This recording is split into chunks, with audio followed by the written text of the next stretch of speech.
আজকে আমি দেখাবো একটি মজাদার আম সত্ত্বের রেসিপি। প্রথমে লাগবে 5 থেকে 6টা আম। আমগুলো ভালোভাবে খোসা ছাড়িয়ে ধুয়ে নেব। ধোয়া হয়ে গেলে একটি গ্রেটারের সাহায্যে গ্রেট করে আমটাকে কুচি করে নেব। তারপরে গ্রেট করা আমগুলো ওভাবে রেখে এই মজাদার আম সত্ত্বের রেসিপিতে আমি যা যা ব্যবহার করেছি তা হচ্ছে আস্ত জিরে, পাঁচফোড়ন, শুকনো মরিচ, ধনিয়া। এগুলা শুকনো প্যানে ভেজে গুঁড়ো করে নেব। একটি প্যানে আমগুলো দিয়ে একটু হালকা পানি দিয়ে সেদ্ধ করে নেব। সেদ্ধ করা আমের মধ্যে একটু লবণ, একটু হলুদ দিয়ে ভালোভাবে নেড়ে নেব।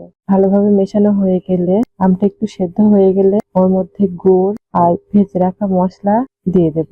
4 থেকে 5 মিনিট সময়ের মধ্যে আমগুলো সিদ্ধ হয়ে যাবে। আমগুলো ভালোভাবে সেদ্ধ হয়ে গেলে ওর মধ্যে গুড় দিয়ে 2 থেকে 3 মিনিট ভালোভাবে মিশিয়ে নেব। মেশানো হয়ে গেলে একটু ভাজা মশলা দিয়ে ভালোভাবে আমগুলো ভালোভাবে সেদ্ধ করে নিয়ে ওর মধ্যে পরিমাণ মতো গুড় দিয়ে নেব। এগুলো ভালোভাবে সেদ্ধ করে নেব। আমগুলো ভালো করে সেদ্ধ করা হয়ে গেলে তার মধ্যে পরিমাণ মতো গুড় দিয়ে আরো 2 মিনিট জাল করে তৈরিকৃত মশলা থেকে পরিমাণ মতো মশলা দিয়ে দেব। এখন গুঁড়ো করা মশলা থেকে পরিমাণ মতো মশলা দিয়ে ভালোভাবে 2 মিনিট জাল করে নেব।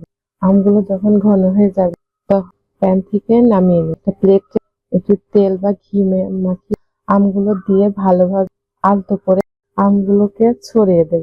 একটা প্লেট বা তেল বা ঘি ব্রাশ তার মধ্যে আমগুলো ঢেলে দেব। আমগুলো ঢেলে ভালোভাবে ছড়িয়ে নেব।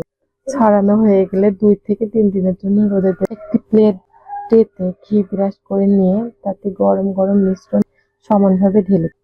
পাতলা বা মাঝারি পুরুত্ব রেখে আমগুলোকে ভালোভাবে 2 থেকে 3 দিনের জন্য শুকানো হয়ে গেলে আমকে রোল বা চৌকা করে সংরক্ষণ